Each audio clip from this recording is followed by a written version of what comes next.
บุญมาเดือนเนาะโอ้เสียดายเลยเฮ้ตัวโบเตกยังมีใช่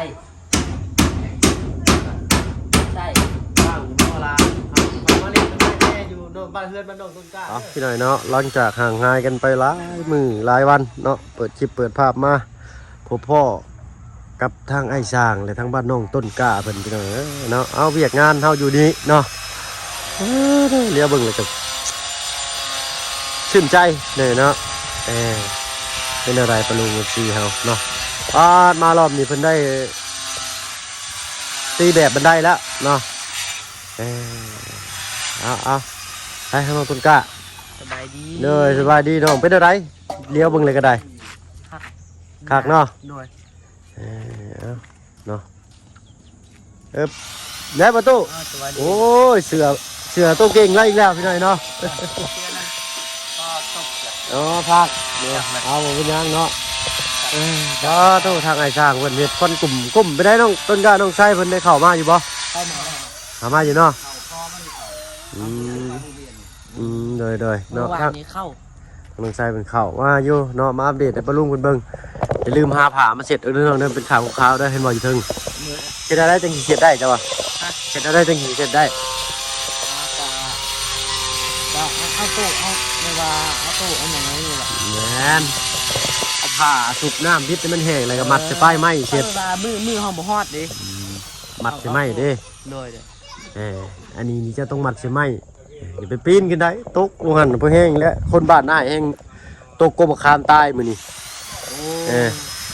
กินข้าวแล้วเพราะว่าอยากกินมะขามขึ้นไปแล้วว่าตกลงมาเสียชีวิตพี่หน่อยเนาะโอ้ยคอหักเลย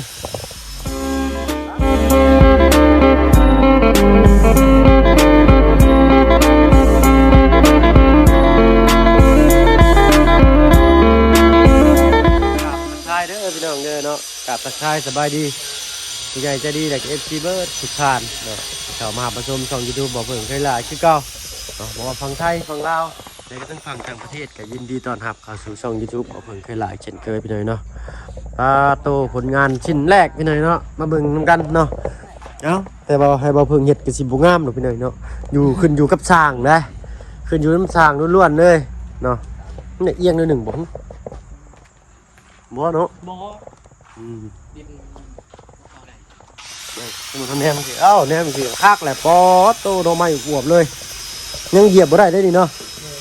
นับบ่อยู่จะขันแล้ว2 4 6 7อันนี้อีก2เป็น9หน้า9หลังสบายดีทั้งไอ้สร้างเฮาสบายดีอันเฮือนอยู่อันนั้นกับอัน7กับเป็นสมัง2เอาเลยแม่นเฮาต้องเอาขี้อีกเด้เราจะเอา5มันสูงมันห่างเนาะแม่นเลยนี่แหละมันต้องเก้าและไอ้บันไดดินะไม่พ่ออยู่ที่พ่อเนาะปัญหาหนักคือยันไม่นะบ่พ่อใช่ไม่มันแล้วตอนนี้นี่บ่พ่อคันนึงอันนั้นเขาสาบเอาเป็นสาบเอาแม่ตุ๊มันบ่พอขันหนึ่งคอยแน่วันแรกเคยคิดว่าไม่เส้นเดียวได้ฮะงามโอ้ยอ๋อลือเลยขึ้นเลยก็ได้ขึ้นได้บ่ได้ครับประกันเลยขนาดยังไม่เทยังบุตรีอยู่เนาะโอ้ให้เราดูการจับด้วยยังมาเทก็มาตีตรงไหนเนาะต้องบุตรีกันเลยเนาะว่ามีเราบันไดกับจับต้องล้างมือกันเด้อโดยทำบ่ล้างมือไม่ได้ให้กินเขาแล้วหู้ไปตามบันไดว้าวเนี่ยล้างมือแห้งกันได้เนาะจับหู้ถึงว่านี่ขึ้นได้เลยแม่นบ่ขึ้นได้เลยสบายเลยยังใส่ลูกติ่งใส่ขึ้นงานจะมาเลยต้องการได้บ่ขึ้นเลยโอ้สูงขอได้ได้เงี้ยได้เสียพลุงเบิ่งทางกลุ่มเลยทางเทิงเนาะมือพี่น้องเบิ่งงามเอาลึได้กระไม้นี่ยังแต่หาวบันไดหน่อยเนาะโดยหาวบันไดเส้นหนึ่งมีที่ยังมีเนาะพ่อเนาะถ้าแต่ลูกให้จะถอกได้มาข้ายังบ่มีลูกติ่งไงถอกบ่ได้ก็มีติ่งไงก้อนจึงถอกนะโดยเอาเป็นมืออื่นบ่หรือเอามือหนีเลยมือหนีข่อยก็บ่มีรถแกมาให้แล้ว เฮาต้องเอาอันลูกติ่งใหญ่ก่อนเป็นบ่ลูกติ่งน้อยใส่ตำลังก็ได้บ่ แบบนั้นก็ได้ น้อ ห ย รือว่าวัดเดียวเลยให้คัก เดียวก็ได้เนาะ3หมัดแกสิรู้จักข่อยบ่ได้แล้วแต่ว่าหมัดหนึง ลึกติงใหญ่นั่นแกใส่จักก็ได้ ได้อยู่ลูกติ่งใหญ่นะแต่ว่าถ้าเกิดเขาไปซื้อแล้วก็ยังได้บัตรเดียวได้เผื่อเพิ่นลดให้นะแต่ทางลุงจันทร์เพิ่นมามัด2เดือน5พี่น้อยเนาะเอาไปเบิ่งกันอีกนะเท่าไหร่ก็เท่านั้นไม่เชื้อรานี่สรุปแล้วพอเด้อพี่น้องเด้อเนาะเพราะว่าถ้ามาเพิ่งสั่งมา10แผ่นก่อนเพราะว่าสิมาใส่พัดลมมันเด้เนาะสมมุติว่าสิซื้อพัดลมเหมือนกับแผ่นหนึง250พุ่นบ่เนาะถ้าว่าถ้ามาเพิ่งจำบ่ผิดเนาะสีนี่พี่น้องว่าได้เหลืออีกจักแผ่นก็4บ่หรือ2ไม่เชื้อราสีนี่สีแดงสีไม้สักทองนี่ 2 แผ่น 2แผ่นเนาะมาปาดเฮ็ดเส้นจัก5เส้นเนาะ ปาดก่อนหรือว่าใส่แบบนี้เลยคือเขาตอกนี่ตัวนี้คือว่ามันสิงามกว่าใส่แบบนี้ โดยชุดแล้วแต่สร้างแล้วไอเดียสร้างมันสิบ่พอแล้ว2เส้นเท่านั้นหรือว่าเฮาอันปูแล้วเบิดเซ็ตแหละเฮาเอาสีขาวตัวนี้เอาสีเทาอ่ะตัวนี้เนาะแล้วก็เอาสีชุ่มตัวนี้เนาะ บ่คันบ่เลือกก็เอาสีเทานี่เลยก็ได้สิ เฮาเลือกแหละเอาเศษสีเทามาเฮ็ดเป็นนิ้วเนาะเขาอันบ่พอเนาะเอาเศษสีเทามาเฮ็ดเป็นนิ้วเส้น5เส้นนะพี่น้อยเนาะถ้ามันพอชุดเฮาก็สิใส่สีเทาขายไปก่อนปึ๊บแล้วก็จังสีอันนี้เนาะปึ๊บใส่เป็นจังได๋มันก็บ่พอแล้ว2แผ่นชุดอยู่บ่2แผ่นชุดเนาะชุดได้นี่พี่น้อยชุด เอาสีเทาก็เฮ็ดแบบตัวนี้เลย โดยบ่ จ้ะโอ้มันก็ต้องเฮ็ดจังซี่แหล้วนี่มันจังงามเหยียบพิษนี่พอแห้งอีกไม่เด้อ3เส้นหายห่วงพี่น้อยเนาะ นานเห็นบ่ โดยงามเลยนี่เนาะ ยอดเลย สร้างเพิ่นเนาะทางอันไอ้สร้างเพิ่นนี่มื้อน่ะไปเป็นพอรามพี่หน่อยเนาะเอาปกติเพิ่นแล้วเนาะเวียกเพิ่นเวียกเฮาเนาะทั้งเฮาก็บ่ได้ค่อยเร่งรีบปานใดดอกเนาะเฮ็ดตามงบตามกำลังวังชาเฮาแหละเนาะมีหาสิเฮ็ด10มันก็โอ้ยแหล่เขาแล้วหนาเนาะ เอาไอ้จังน้อยใกล้สิแล้วเลยเด้นี่เด้อลงต้นกล้า โดย ไอ้สร้างคนเจ็ดให้เรียบร้อยบ่นี่คือมันสะอาดแท้คือบ่เห็นมีน้อยขาวเลยนี่ เวลาเพิ่นตัดมันเป็นเศษสีขาวๆเด้อน้องต้นกล้าเด้ออันนี้มันเป็นหน้าที่เฮาเด้หน้าที่เจ้าเด้อเดี๋ยวเพิ่นเฮ็ดแล้วเจ้าก็พอมีนางล้านอยู่เจ้าเอาผ้ามาเช็ดผ้าชุบน้ำให้เปียกแล้วก็บิดให้มันมาดเช็ดเศษขาวๆมันออกนะ โดยอันนี้เฮ็ดสะอาดแล้วเนาะ อันนี้สะอาดเลยนี่ฮะ เนาะเฮ็ดพร้อมทำความสะอาดไปนำ แม่น เอาพอดีแหละเนาะมื้อนี้มื้อนั้นเจ้าว่าจะลองกินไข่ลูกบ่โอเคเอาจานมาลงต้นกะเนาะมันก็พี่น้อยเนาะบ่เป็นแตกเบิ่ละบ่ได้บ่หลุดต้นคุ้มมาแต่บ้านนั่นพี่น้อยเนาะโอ้แตกก็บ่เป็นหยังกินได้อยู่เนาะฮึบใส่พี่น้อยเนาะโหใส่อันนี้มาคักแน่เลยไปเอาโฟมนิ่มมาคักแน่โอ้อาจารย์กับนั่นมาเด้อจัก2ใบเดี๋ยวพี่น้อยขอแก้แป๊บนึงก่อนพี่น้อยเนาะใส่เบิ่งดู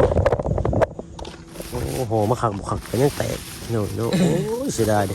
ไปขึ้นถึงพุ่นแล้วเฮาบาดนี่เนาะให้สร้างเพิ่นใส่ก่อนเนาะไข่ลูกแตกปึ๊ดพี่น้อยเนาะโอ้ยเสียดายดิพ่อแม่น้องอินเตอร์โหลด ไปไกลดิ เนี่ยกระดักทางไม้แล้วปะเนี่ยแม่น้องอินเตอร์โหลดเอาอันนายคักครับเลือกล่างคัดคักเนาะ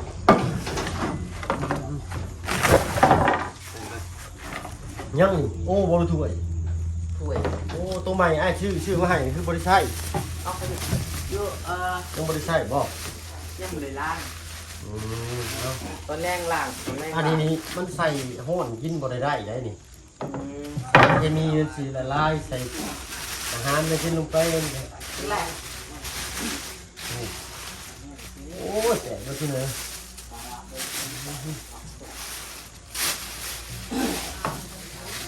โอ้ยบู๊แตกเบิดเลย มือแตกเบิดเนาะ ได้ดิแตก เป็นยังแตกไข่ลูกคันว่ามาแล้วบ่นี่แตกนี่บ่ โอ้เพื่อนเพิ่มเบิดไปเลยเนาะโอ้ตัว แต่ใครลูกยังเป็นคนปกติ ตอนอันอื่นแตกกันบ่ได้เนาะแตกกันเป็นยังหิงนัวบุญเบิดไปเลยเนาะโอ้เสียดายดิ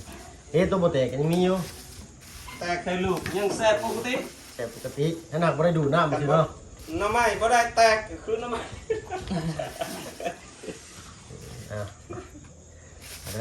นี่อันนี้ก็ยังอยู่แตกหมดเลยโอ้ยเสียดายดิเนาะไปน้ำเจียวมันเด้อคือว่าเป็นเลยเนาะถนนทางบ้านเฮานั่นสำเป็นว่าขี่พื้นผิวดวงจันทร์ออกมาแต่บ้านตุ้ยค่อยว่า เราเพิ่งกันไปค่ายใครลูกในแล้วเนาะเซ็ตแล้วนะ ลุกเนาะ ไปซื้อ สู้ไอ้ชางก็กินเด้อเรียกแต่เจ้าเด้อนี่เด้อนี่จะก็เก็บไว้กินน่ะนี่เดี๋ยวกินจำกันเบิดทุกคนแน่นี่เด้อมันแก้วมันจะเพ่งตัวน้อยลูกไทยเป็นอยู่ในนี้เราลูกไทยเนาะเอานี่จะไว้ผมจะเอาไว้ก็ได้ไอ้ขนมไส้มาจะก็ให้เราก็ได้เด้อดูแลแต่เจ้าและไอ้เนี่ยเนาะเด็กเงินมันมีบ่หน่อยลายเนาะทางง่ายเป็นกระลายทางด้วยเนาะ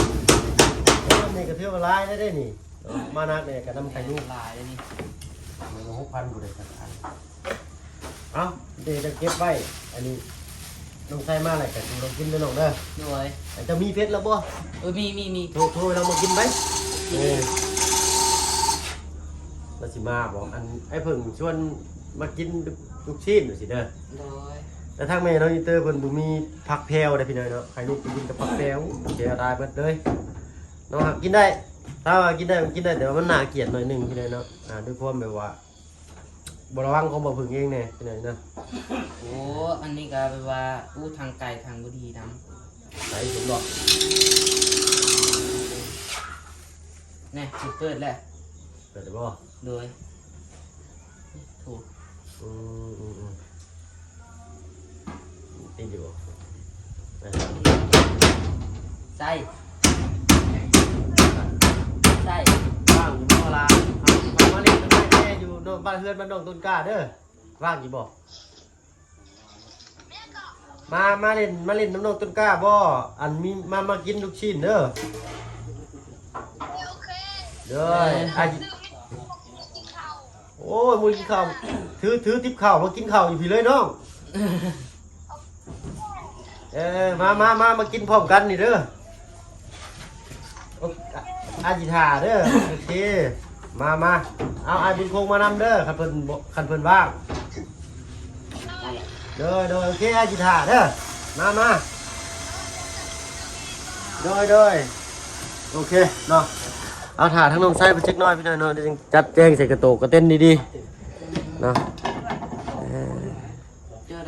เอาดงต้นกล้ามีแต่เอากระโตกมาเลยกะเอาจานเด้อเอากระโตกกับจานย่อกับมาพี่เดี๋ยวจะแต่งให้เนาะเอาถ่าทั้งเช็คน้อยพี่น้อยเนาะกินไว้ให้เอาไว้อีกครึ่งนึงพี่น้อยเนาะแบ่งกินครึ่งนึงเอาไว้ให้ทั้งแม่ตู้เพิ่นกินอีกครึ่งนึง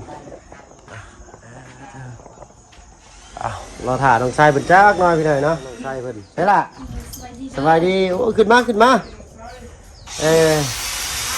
เอาพักแป๊บนึงเด้อสร้างเด้อพักแป๊บนึงมากินก่อนเนาะ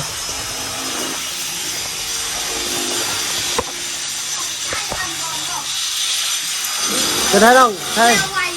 งามบ่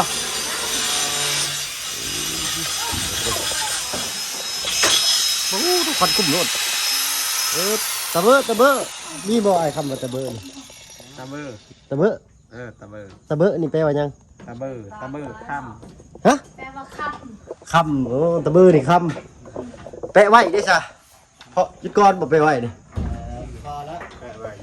แปะไว้ยึดก้อนโอเคไอ้แปะไว้ก่อนอ๋อแปะไว้มากินก่อนเนาะมาเข้าหมดแล้ว ข้าวเบิดเอาบ่เป็นหยังเอาเนาะอัน ำ ทาง มีเอามาลายนึง เอามาทีมหนึ่ง แม่ ไอ้ชายว่าในรถนี้ แม่ รถ เ พอดีแล้วเอาเจ้าสิกินยังสิมื้อแรงไอ้สร้างกินข้าวบ่ไปเอามาให้ไอ้สร้างเพิ่นกินไป เข้า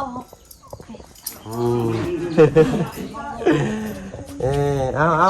มาเบิ่งด้วยสร้างมันสิคือกับเจ้าอยากอยู่บ่เนาะทำให้สร้างเพิ่นว่าใหญ่เพิ่นว่าอยากให้ลูกพี่เลยเนาะเอาแต่แบ่งไว้ให้ทำในตู้เพิ่นแล้วพี่เด้อครึ่งนึงนี่ให้ทางเพิ่นกินก่อนทางพี่เพิ่นว่าให้เราแบ่งชูน้องไส้ชูไอ้สร้างเนาะกินกันเบิดนั่นแหละเด้อ โดย เนาะ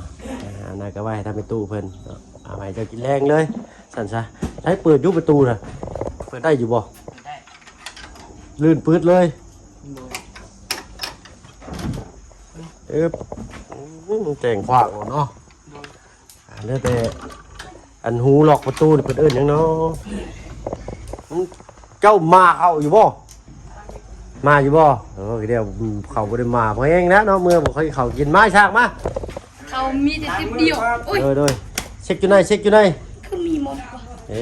เขาจะหวานบ่จักปานน่ะเอาไว้อยู่อันนั้น พ่อจะไปใช้ฉลาด พอเราอยู่เพื่อนเพราะว่าเราหาก็มาแต่คุดคุมยังไง คุมไม่วิ เพิ่นคุมไปวิกชวนเจ้าของบ่หรือว่าชวนนั่นเจ้า ส่วนนั้นแบบซึ่งจีบ ชวนจีน โดย ไปหับ ส่วนเฮา เป็นชวนเฮา เดี๋ยวส่วนเฮานี่แหละ ชวนเฮาแต่ว่าจีนเพิ่นมาลงทุน แม่น เพิ่นจ้างบ่เขาไปขุดนี่ บ่ฮู้คือกันจักเพิ่นจ้างอยู่บ่ เอาใช้ร้านได้อีกคนหนึ่งได้น้องต้นกล้า เขาเฮ็ดเขาก็ได้ส่วนแบ่งครึ่งหนึงบ่จัก เอาเฮ็ดเป็นกระแบ่งเฮาครึ่งหนึง หน่วยบ่ฮู้คือกันนะเพิ่นเพราะว่าเฮาก็บ่ได้ทำ อ๋อคือแบบว่าเพิ่นมาลงทุนนี่เนาะพืชพันธุ์เพิ่นเนาะต้นเบี้ยเพิ่นเป็นดินเฮาเป็นดินเฮาเป็นเหือแห้งเฮาสิบ่ หน่วยคือสิเป็นแบบนี้ติ อะไรว่าโอ้ยเฮาก็เฮาลงทุนหลายเลยแต่บ่หลายดอกพี่น้อยเนาะเฮาลงแห้งซื่อหน่อยก็ได้หน่อยหลายก็ได้หลายเอิ้นประตูมานำเด้อเอิ้นใน2ไอ้สร้างเพิ่นมาเบิดเด้อ ช่วยเจ้าที่ไหนช่วย หนูเปลี่ยนมีใจเดาเลย จะด้วยเรา ดูเอาหลังมือ หนึ่งล่างมืออยู่เนาะ มีแต่หมด ไอ้สร้างเอามาลงมือเลยได้บาทนี่ฮะ น่าจะก่อน น่าจะก่อนแหละพี่รัก ของดีมีหน่อยพี่น้อยเนาะ สมชื่อของดีมีหน่อยแล้วมีโบราณเนาะมีหน่อยกินหน่อยแล้วพี่น้อยเนาะแบ่งปันกันสั่นซะ โอ้โหตัวอันใส่เสื้อเบาจันบ่ โอ้เสียเบาจันบาทนี่เนาะโอ้ยเท่เลยบาทนี่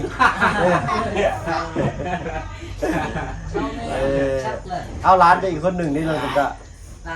ไปแล้ว ได้ดินก็ร้านทานกินนึงก็ไปตู้ก็ได้ใช่เนาะมาเอาลงมือเลยได้บาทฮะ มันแตก มันแตกไอ้ลายไม่ต้องใส่หลุดกระตาหลุดไอ้มามันแตกหมดเลยเอาคุ้มมันลายคือเห็นนั่นแหละพี่หน่อยเนาะนั่งเอาหลุดได้ลงมือเลยได้บาทนี่ไง ได้ดอยเกาเว้ยอย่าเกาเว้ยอย่าเกาดุนๆเนาะ เกาดุนเอากินเราได้สั่งให้ลองชี้มึงอยู่หันเนาะ ตึ้งจุญญาเนี่ย ในไรอันคือคิดคือความคิดว่าอยากอยู่บ่มันสิแซ่บคือเขาคิดอยู่บ่หรือในไรไอ้ช่างเพิ่นว่าอยากลองกินให้ลูกพุ่นไปเลยเนาะเอาเราได้ลงมือได้บ่สิพากันนั่งเบิ่งได้บัดนี้ได้เ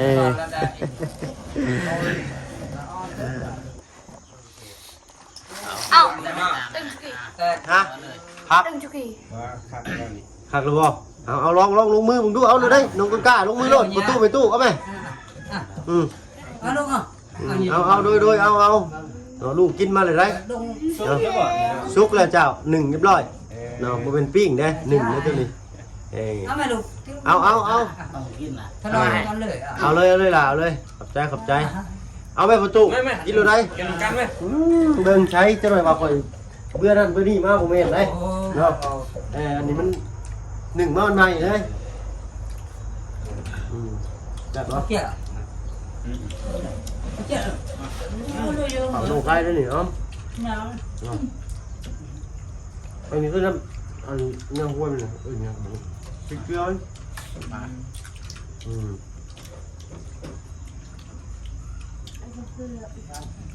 นี่ละไข่ลูกแม่ไม่จะแตกกันพี่หน่อยเนาะ มากินน้ำกันแล้วลูกน่ะ เอาเลยเนาะไม่ยากหรอกค่อยญาติค่อย เข้าไปกินแล้วได้บ่ได้ให้เอิ้นเด้เออเอาชื่ออะไรแต่งานกินเลยมันลงมันได้ชื่ออะไรเจ้าชื่ออะไรเนี่ย ยังตกบ่เพราะว่าไปอิงให้เรียบร้อยได้เนาะ ลืมเนาะลง ได้ลงซิมึงก็ไข่ลูกอ่ะ อันนี้ทางชิมก่อน อันนี้ก็แซ่บเลย อันนั้นยังกรอบประเด็นหมูยอบ่หมูยอแผ่นไปเลยเนาะ ยอแค่ ลุงชายว่าอันนี้สิเกาะบ่นั่นล่ะ แต่ทำจะไปถึงก็อาปากอันนั้นเยอะมันก็เยอะ เออ พอน้องไทยรถน้องไทยยังคันได้ปลาเยอะ ถามน้องชายว่ามีลูกซีนเหรอ อันนั้นสก๊อกนะ คนรักสิก็ ขอสั่นเนาะเดี๋ยวตั้งเป็นกินข้าวคำใหญ่ๆก่อนเนาะยันว่า ไอ้มันเอาเกี่ยว ไอ้สร้างเขาอ้ายบ่กล้ากินคำใหญ่ไปเลยเนาะเอาหนูหูม่วนเด้อพี่น้องเด้อเนาะเอาลองอันกินให้ลูกลงเบิ่งอยู่ไอ้มันสิอันคืออยากอยู่บ่เนาะก่อนสิลาปลาลุงจักบาทก่อนนะเนาะลองอยู่ลองใส่ให้ลูกเคยกินอยู่บ่ทางไอ้สร้างนี่จ้ะหักมันหักบ่มีบ่อยได้เนาะทางนี้เนาะต้องเป็นงานบุญหรืองานอย่างไรเนาะเพิ่นจะมาขายเนาะ ด้วย แม่นบ่ ด้วย ต้องมีบุญมีงานมีบุญสิเพิ่นจึงมาขายให้ลูกเนาะ แม่น คือบ้านเนาะเพิ่นขายตลอดเด้เนาะ ถึงบ่มีเวียกบ่มีงานเขาบ่มาค้า แม่นเด้อพี่น้อยเนาะเมื่อก่อนบ้านเราเพิ่นก็แบบนี้ไอ้ต้องถ่างานบุญงานวัดบ่เนาะงานประจำปีบ่เพิ่นจึงสิลงไปขาย คือมื้อนี้อยากยามใดก็มันโทรสั่งได้กินโลด โทรสั่งเอา แม่นโทรสั่งแล้วเพิ่นไปส่งกับเทือนเลยเนาะส่งบ่ได้แต่อยู่ดาวอังคารไปบ่ถึงปึ๊บ ปากจะทารุณนะ เอาลองเบิ่งไอ้ลองเบิ่งเนาะ อาจจะวางมันใครลองนั่น เห็นกันตลาดว่าลองเบิ่ง โอ้ไอ้หลังนี่เพิ่นอารมณ์ดีตลอดเด้อพี่น้อยเนาะครับคันตลอดเลยนี่เอาให้ทั้งอันไอ้ช่างกับประตูลงตะกร้ากินข้าวกินน้ำก่อนเนาะเป็นแนวใด ไม่นี่มาตูดนำนะ โอ้บ่เป็นหยังเลยนี่แหละทั้งหมดทั้งมวลกับทั้งพี่เพิ่นเนาะไว้ของไอ้เองดอกเพิ่นก็อุดหนุนซอยแม่น้องอินเตอร์แล้วก็ให้เอาขึ้นมาสู่เจ้ากินเนาะ เลย ที่เอิ้นมานี่บ่แม่นหยังพี่น้อยเนาะมันก็บ่หลายปานใดหั่นนะเนาะมันก็พอดีกินนั่นแหละคันว่าเฮาซื้อมาหลายเนาะถ้าซื้อมาหลายก็นี่กินบ่เบิดมันสิบูดเด้พอดอกลูกชิ้นแม่นบ่ วันนี้ได้เด้นี่ มันก็ถือว่าหลายเติบอยู่พี่น้อยเนาะ ใจมีเบาเพิ่งนั่นแหละ โดยทั้งอ้ายเพิ่นเนาะได้ซื้อเครื่องอยู่ของกินนี้เนาะมาให้ทั้งทีมงานสร้างแล้วก็ครอบครัวน้องต้นกล้าแล้วก็น้องชายเพิ่นเนาะก็เลยเอิ้นมากินพร้อมกันเนาะที่นี่เขาจะเอิ้นว่าของดีมีน้อยเนาะ เอามาหลายก็นี่ก็คือสิแตกเบิดก็นี่พี่น้อยเนาะแม่นว่า คนในไลน์ เด้อเนาะ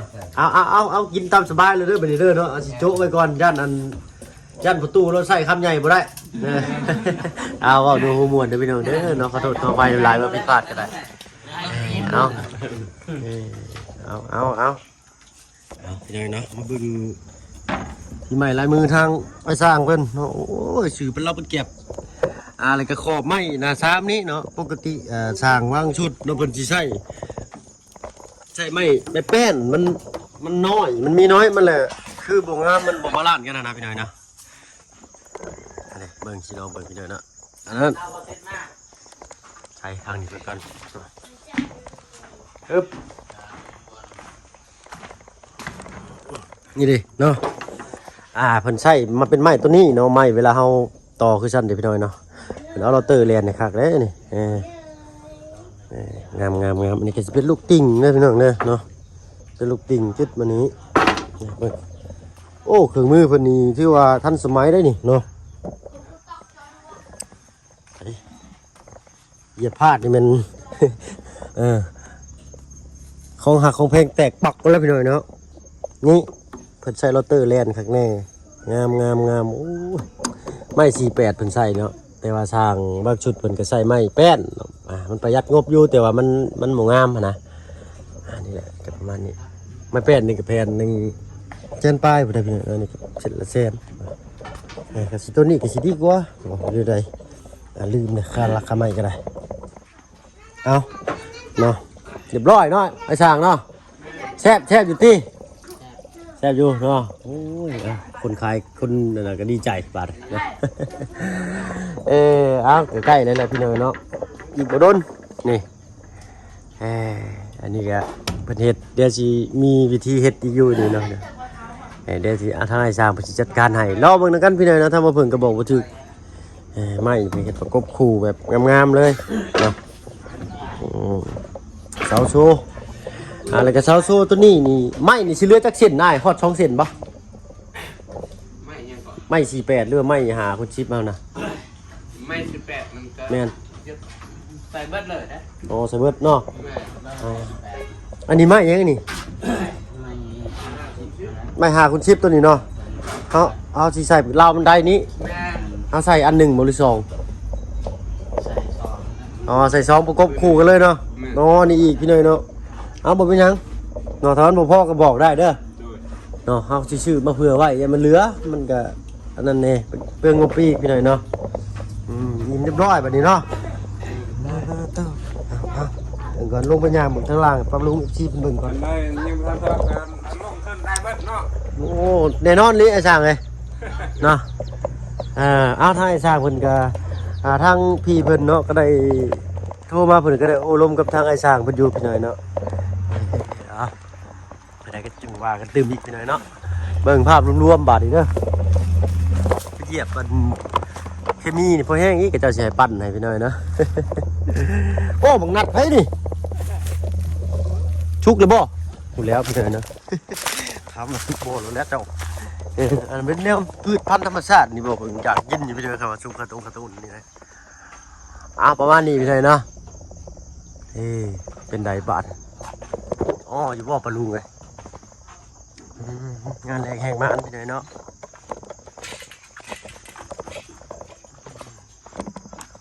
อ๋อแบบปัดลมซีนี่น้องแนมนะครับลองแนมมาควบได้เขากันดีป่ะโอ้คืองามตัวนี่เนาะนี่ก็สีมันจะจิกไปหน่อยหนึ่งไม่ถึงครึ่งเนาะโอ้งามเลยพี่เนี่ยนะไม่เป็นลมสีนี่ก็ได้เลือกก็เพิ่งจะเอาสียังพี่เลยเห็นสีนี่งามเนาะเลยจัดสีนี่ให้น้องคนซะเนาะเป็นได้พี่หน่อยเนาะถ้าว่ามีสีมีชั้นทาบ้านประตูหน้าต่างโอ้เห็นงามเนาะเดี๋ยวมันแล้วกันพี่น้องทาสีเข้าไปทีหลังก็ได้บ่ยากหรอกตัวเนาะแทนพวงมันพ่อก่อนปูนนี่ครับพ่ออยู่น้อยหลังเนาะ2กระสอบ แต่งซื้อไม้เลยแต่งซื้อไม้เลย อ้าวเพิ่นบ่เป็นชื่อไอ้หลังบ่ บอ สิได้ ซื้อพลัก พลังโอ้พลังแปลว่าทั้งพลังขึ้นตอกขึ้นเตาสินี่บ่พี่น้องเนาะ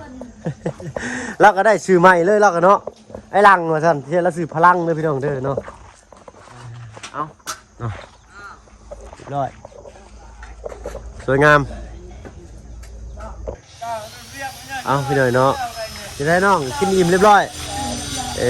ดี๋ยวเอาทั้งหมดทั้งมวลนี่ก็บ่เป็นของง่ายดอกเด้อเอาเป็นของทางพี่เพิ่นคือเก่าแล้วเนาะได้ให้ทั้งง่ายเนาะอาสาเป็นสะพานบุญให้ซื้อมาแบ่งปันว่าง่ายๆซะเพิ่นก็แบ่งปันในครอบครัวอ้ายก็คือแบบเพิ่นซอยอุดหนุนอ้าย